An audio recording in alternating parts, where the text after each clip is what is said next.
Ce matin, je vais partager la parole avec vous très rapidement, avec notre série que nous avons commencée il y a un dimanche, sur la prière. Je vous avais dit qu'avec cette série, je souhaitais sortir des sentiers battus sur la prière.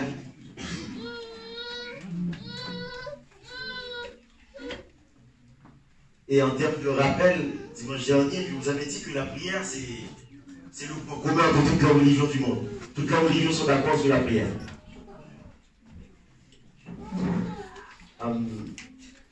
Et nous avons dit que nous avons commencé avec une problématique, c'était de savoir comment un Dieu souverain. La Bible nous dit que notre Dieu est souverain. Il fait tout ce qu'il veut, comme il veut, quand il veut, pour qui il veut. Si Dieu est souverain, pourquoi les hommes doivent-ils prier?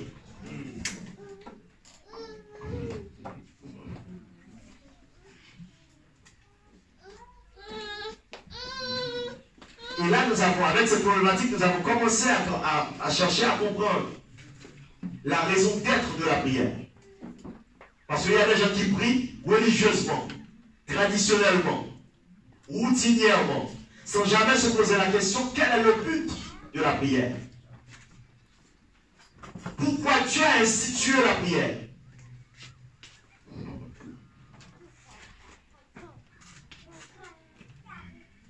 Et nous vous avons dit dimanche dernier que Dieu, la Bible dit que Dieu ne change pas. Il est le même hier, aujourd'hui, éternellement. Donc si Dieu ne change pas, quel sera l'impact de ma prière sur Dieu? Et nous avons commencé à comprendre que la prière ne change pas Dieu. Ta prière ne pourra jamais changer Dieu. Mais en revanche, ta prière peut changer la vie de Dieu. Pas la vie L-A-V-I-E, non. La vie L'-A-V-I-S. Ta prière peut changer la position de Dieu. Est-ce qu'il y a quelqu'un qui est avec moi ce matin? Et nous avons vu que, nous avons dit que à chaque fois que Dieu te met au courant qu'il va faire quelque chose, Dieu te donne par la prière la capacité d'influencer cette chose sur la terre. Et nous avons trouvé un premier exemple dans Genèse chapitre 18. Quand Dieu m'a dit, tu seras avec moi, il a dit, comment pourrais-je cacher à Abraham cette chose? Et une fois qu'il l'a révélé à Abraham, Abraham a commencé à intercéder. Père, si tu trouves 50 justes, est-ce que cette ville sera détruite? De 50, c'est passé à 45. De 45 à 40. Abraham est dans la présence de Dieu et il commence à influencer une décision prise par Dieu. Ça me permet de comprendre, la prière me permet d'influencer les décisions même de Dieu.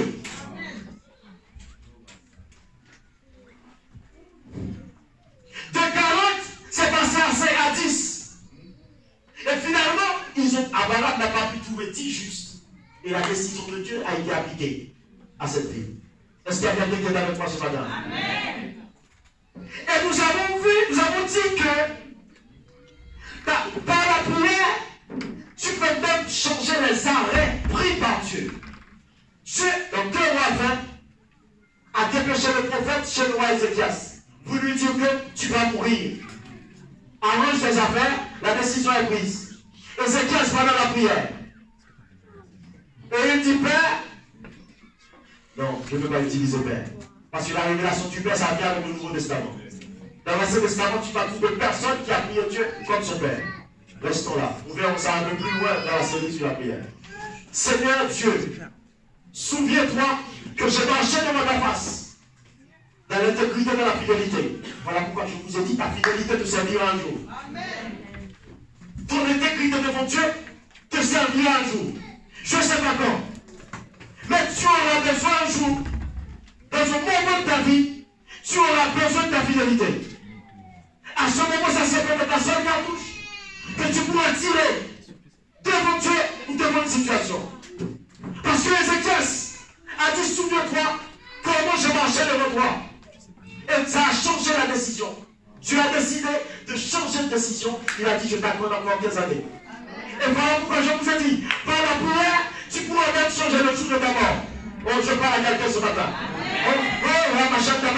Par la prière, tu pourras prolonger tes jours sur la terre. Il faut comprendre l'importance de la prière. Et c'est que ça utilise la prière.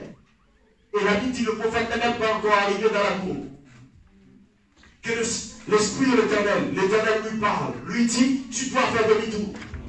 Parce qu'il y a quelqu'un qui vient de me parler. La décision a été changée. Ta prière a la capacité de changer même les décisions prises par Dieu. Gloire à Dieu. Et nous allons continuer ce matin.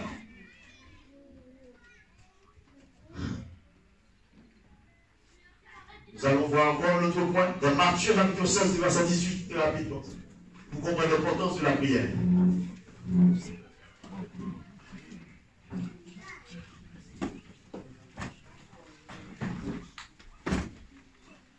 Matthieu 16. Et moi je te dis que tu es pierre et que sur cette pierre je bâtirai mon église. Et que les portes du séjour des morts ne prévaudront point contre elle. Je te donnerai les clés du royaume des cieux. Ce que tu lieras sur la terre sera lié dans les cieux. Ce que tu délieras sur la terre sera délié dans les cieux. Parole du Seigneur. Amen. La prière qui donne la capacité de lier les choses sur la terre, de prendre des décisions sur la terre, les arrêter. Et une fois que c'est pris, le ciel remonte. Au nom puissant de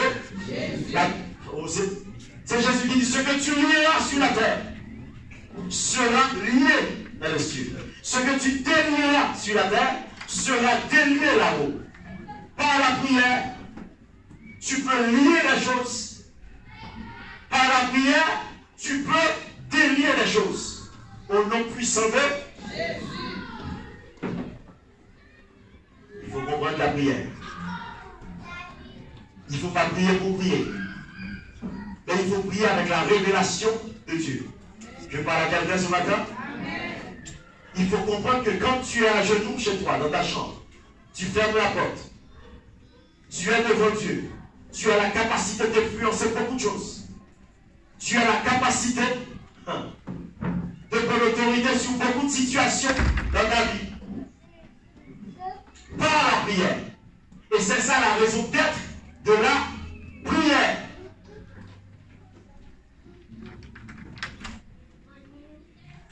Gloire à Dieu. Amen. Nous pouvons avancer ce matin. Je vais voir un ou deux points, il me reste 5 minutes.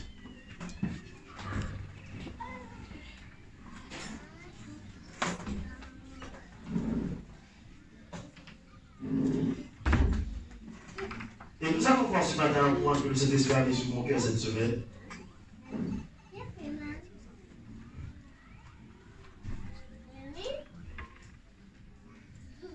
C'est sur le contenu de la prière.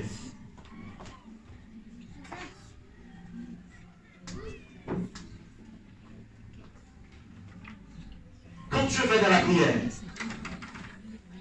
c'est-à-dire que je vais communiquer, parler à Dieu. Pas uniquement parler. Parler et écouter Dieu.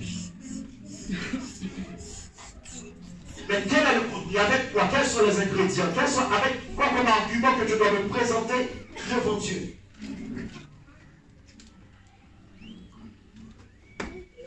Si je dis à mon mari ou à ma femme, donc pour le moment je laisse la télé, je vais dans ma chambre et passer une demi-heure dans la prière. Mais avec quoi, qu'est-ce que je vais dire? De quoi vais-je parler à Dieu? Quel est le contenu? Pour quelqu'un qui veut avoir ou développer une vie de prière, il doit se poser cette question. Quand tu vas dans la prière devant Dieu, quel est le contenu? Il y a quoi dans ma prière? Si quelqu'un m'écoute prier, qu'est-ce que cette personne va retenir? Et là, je vais utiliser une méthodologie assez simple. Nous allons voir dans l'Ancien Testament et ensuite dans le Nouveau. Dans l'Ancien Testament, nous allons voir que la prière ne consiste pas uniquement en des paroles. Juste se présenter devant Dieu. Se présenter devant Dieu et commencer à dire des paroles. Non. La prière doit s'inspirer de la parole de Dieu.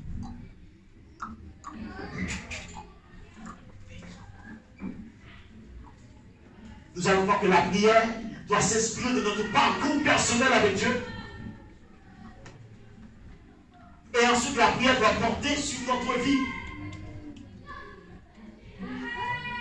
Dans Genèse chapitre 18, Abraham, avant de faire cette émission, nous allons voir, il a fait appel à la justice de Dieu. Genèse 18. Parce que pour bien prier, il faut connaître le caractère de Dieu. Genèse 18.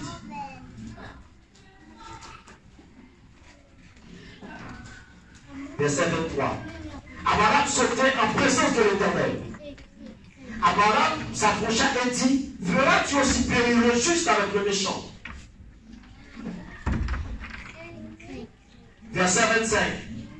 Celui qui juge toute la terre n'exercera-t-il pas la justice? Abraham vient devant Dieu pour une cause.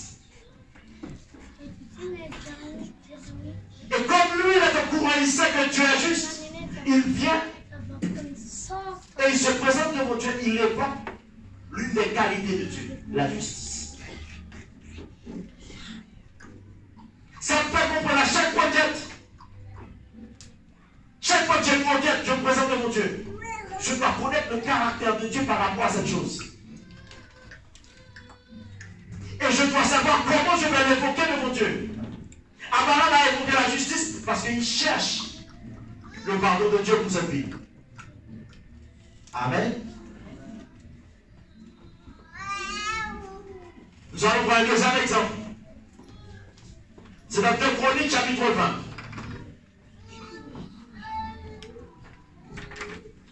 Deux Chroniques.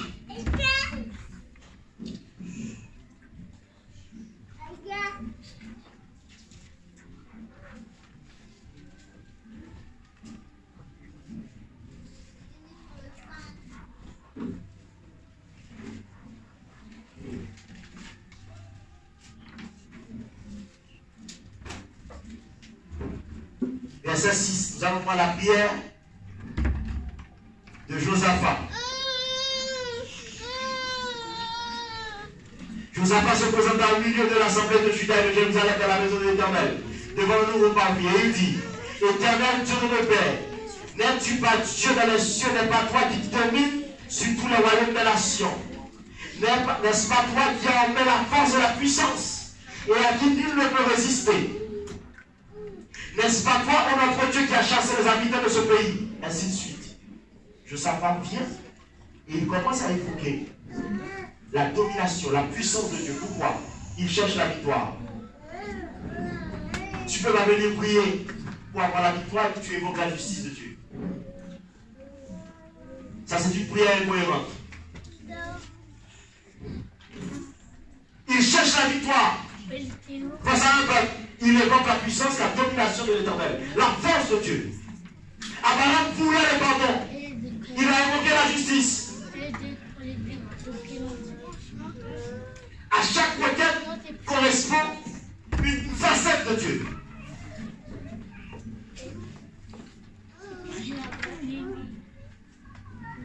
Nous pouvons avancer ce matin? Gloire à Dieu. Alléluia.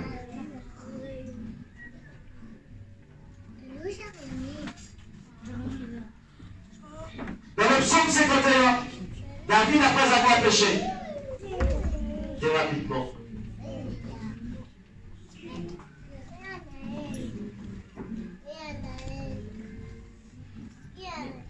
ô Dieu, aie pitié de moi dans ta bonté, selon ta grande misère. Tu ne peux pas vouloir la victoire, Dieu évoque la miséricorde, non. Tu cherches le pardon de Dieu, oui, tu viens avec la miséricorde.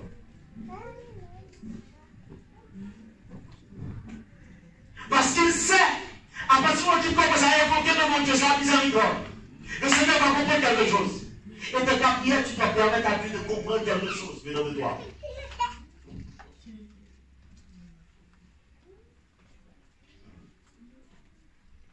Voilà pourquoi ta prière doit s'inspirer de la parole. Pour bien prier, il faut connaître la parole de Dieu. Il faut connaître le caractère de Dieu.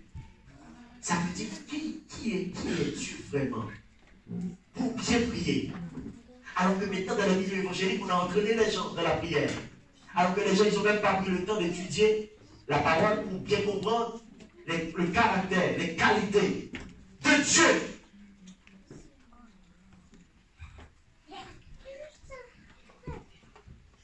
Nous avançons. Gloire à Dieu. Nous allons voir également que la prière peut s'inspirer de notre propre vie. 2 Rois 20.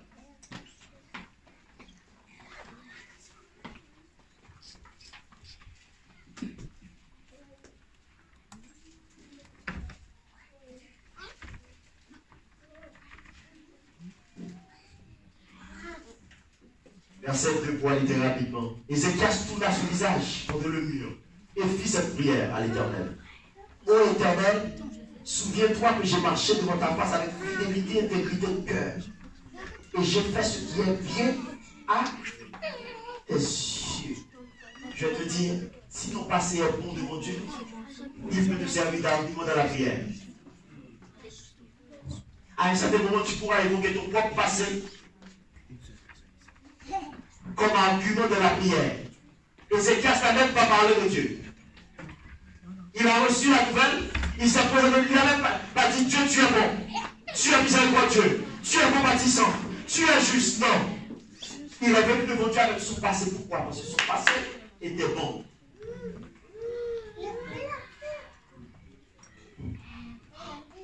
Tu pourrais, mon frère, toi qui marches dans la fidélité, toi qui marches dans l'intégrité, tu pourras utiliser ta propre marche devant Dieu dans la prière. Ça va, Ali? Ça va? Ça va? Ali?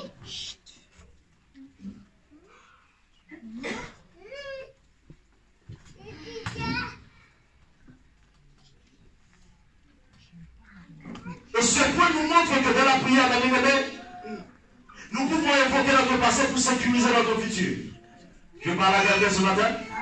Tu peux évoquer ton passé dans la prière pour sécuriser, pour sauver ton futur.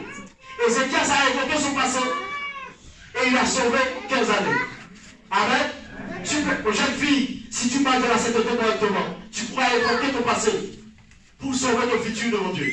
Ah, je parle à quelqu'un ce matin. Jeune garçon, oh, gloire à Dieu pour cette parole. Tu pourras évoquer ton passé pour sécuriser ton futur. Par la prière. Pas du tout. Mais encore faut-il que ton passé soit bon. Et nous allons voir un autre cas. Si ton passé, si tu n'as pas de passé, je vais vous montrer un secret dans la parole que tu pourras évoquer pour avoir un futur quand même avec Dieu. Amen. Et c'est quelqu'un qui cherche un futur ce matin. Il y a quelqu'un qui croit que Dieu est capable de lui donner un futur. Au contraire, différent de celui du monde. Différent de celui que ses parents avaient projeté. Différent de ce que les consulateurs avaient prévu. Différent de ce que les gens, les proviseurs ont dit. 1 Samuel chapitre 1er. Nous avançons. 1 Samuel. Gloire à Dieu ce matin.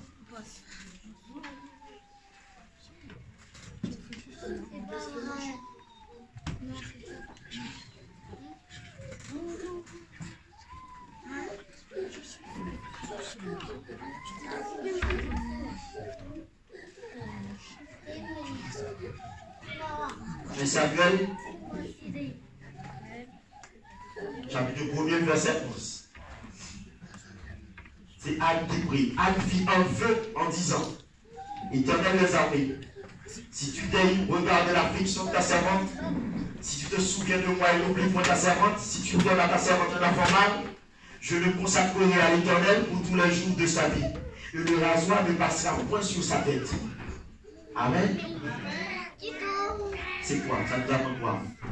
Tu peux partager ton futur avec lui. Amen. Quand tu n'as pas de passé, tu partages ton futur avec Dieu. Quand tu n'as pas de passé à évoquer devant Dieu, tu décides de partager ton futur. Anne ne pouvait pas dire Seigneur, je t'ai servi devant ta face. Elle ne pouvait pas dire Seigneur, j'ai été fidèle. Elle ne pouvait pas dire Seigneur, regarde ce que j'ai fait. Elle dit Seigneur, maintenant, je vais faire rentrer. Comme je n'ai pas de passé, j'ai besoin d'un futur. J'ai besoin de cet enfant. je décide de partager avec toi. Quand tu n'as pas de passé devant Dieu, il te reste une autre option, c'est de partager ton futur avec Dieu. Si tu n'as pas de passé, je ne connais pas ce que tu as vécu, je ne sais pas où est-ce que tu as grandi, je ne connais pas l'histoire de ta famille, je ne connais pas l'histoire de ta tribu, je ne connais pas d'où tu viens, mais je sais une chose, si tu n'as pas eu de passé avec Dieu, jusqu'ici il n'y a pas de tard, tu peux décider de partager ton futur. Parce que Anne n'avait rien à évoquer. La seule option qu'elle avait trouvée, c'est de dire Seigneur, je fais un vœu. Et le vœu c'est quoi? C'est partager ton futur avec Dieu. Si tu vois, tu vas dans la prière, pour un souci quelconque, tu n'as pas d'argument. Décide de partager ton futur avec Dieu. Je vois quelqu'un qui va décider ce matin de partager son futur avec Dieu dans la prière. Alléluia. C'est ce que Anne a fait. Voilà pourquoi Anne a pu avoir son enfant. Amen. Oui. Si tu vois, tu attends quelque chose de la part de Dieu, ça tarde à venir. Décide-toi maintenant de partager la chose avec Dieu. Amen. Donc à partir du moment où tu partages ton futur avec Dieu, ton futur n'est plus ton futur uniquement. C'est à la fois ton futur et le futur de Dieu. Amen. Amen. Une autre dimension dans ta vie. Une autre dimension. Oui. À chaque fois que tu attends quelque chose, tu sens que ça bloque. Toi, jusqu'ici, tu étais un peu dans l'égoïsme, tu priais pour toi, tu demandais pour toi. Maintenant, mets Dieu dans la chose. Mais c'est plus ton affaire uniquement. C'est ton affaire et l'affaire de Dieu. Parce que l'enfant que Anne attendait est devenu, c'est lui qui a devenu le prophète. C'était à la fois l'enfant de Anne et le prophète de Dieu. Amen. Amen. Que ta maison soit à la fois ta maison et la maison de Dieu. Que tes enfants soient à la fois tes enfants et les enfants du royaume. Amen. Que ton argent, je parle à quelqu'un qui attend le travail, que le travail soit à la fois ton travail et le travail qui va amener tes ressources dans le royaume. Je parle à quelqu'un ce matin. Et bien aimé, j'étais en train de passer un diplôme à Paris. Il y avait un cours. Si tu rates ce cours, même si tu réussis tous les autres cours, à 18, tu échoues. Tous mes camarades étaient dans la panique. Parce que c'est celui qui était le responsable de ce programme, c'était sa matière. Si tu rates, même si tu réussis toutes les autres, si tu ne réussis pas sa matière, l'année est perdue. La seule option qui me restait, c'était d'aller devant Dieu, de dire Seigneur, là, je n'ai que toi. Amen. Et c'est là que Dieu m'a amené à dire que, fils, tu vas réussir ce diplôme. Alléluia. Mais par la suite, j'ai quelque chose qui t'attend. Ce diplôme va te faire servir à quelque chose. Amen. Ce que tu vas gagner, je vais dire le reste. Je vais garder ça pour mon jardin secret. C'est là que Dieu m'a ouvert les yeux. Pour me faire comprendre que tu auras ce diplôme. Mais ce que tu vas gagner avec ce diplôme ne sera pas seulement pour toi. Amen. Et bien, je crois que j'ai eu 10. Et je fêtais. Parfois tu as 10, tu fêtes. Il y avait 10 qui valent plus que 18. Il y avait, oh, Bachaka, je parle à quelqu'un ce matin. Je parle à quelqu'un ce matin. Je parle à quelqu'un ce matin. Parfois tu te donnes 10, mais tu fêtes. Parce que tu sais, si ce n'est pas Dieu, si le Dieu n'avait pas mon secours, mon âme sera perdue dans la tempête du silence. Que tu as plus d'espoir, partage ce qui te reste avec Dieu. Partage ce qui te reste avec Dieu. Et bien aimé, voilà pourquoi chaque fois je gagne un euro avec ce diplôme.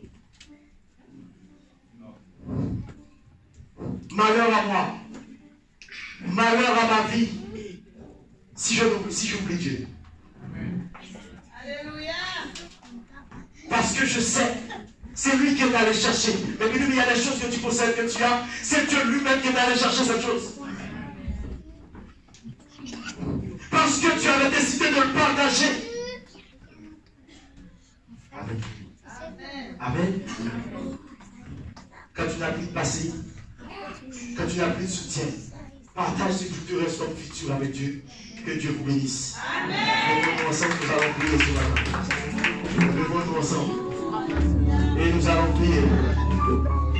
Levons-nous ensemble ce matin. Et nous allons prier. Alléluia. Oh oui. Oh oui, nous allons prier ce matin. Alléluia. Gloire à Dieu. Oh oui. Même si les océans se déchaînent, je les traverserai avec toi. Vers au-dessus de vie, de les tempêtes, je suis tranquille, car tu es là. Je suis tranquille, car tu es là. Même si les océans se déchaînent, je les traverserai avec toi. Vers au-dessus de vie, de les tempêtes, je suis tranquille, car tu es là. Je suis tranquille, car tu es là. Abrite-moi sous tes ailes, sous tes ailes. Couvre-moi par ta main puissante. Abrite-moi.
Au nom de Jésus.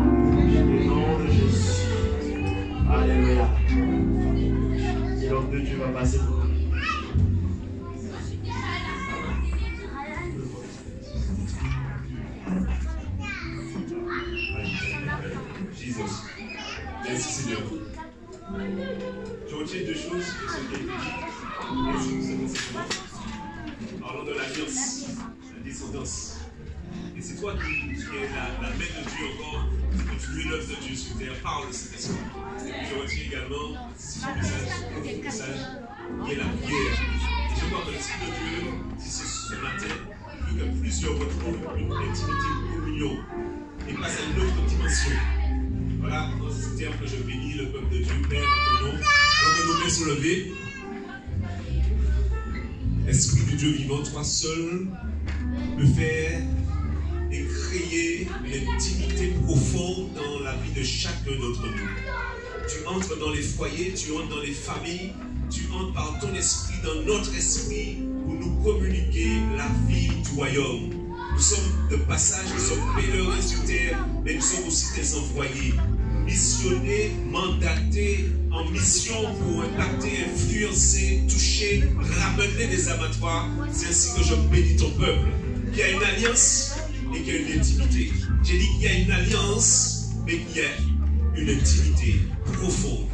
Nous ne parlons pas de religion, mais nous parlons d'intimité, de profondeur, de relation. Selon qu'il est dit dans Jean 10, 22, mes brebis entendent ma voix. Et sur la base de ce que je te dirai, tu prieras et tu partiras. C'est ainsi que je te bénis, mon peuple, dit l'Éternel. Sois relevé, renforcé dans ton être intérieur. Sois béni puissamment, que mon esprit repose sur toi et que tu manifestes ma gloire sur la terre des vivants. L'Éternel t'investit et il te dit, compte sur toi. Sois béni, connais ton identité, attache-toi encore à Dieu et sois loin et va.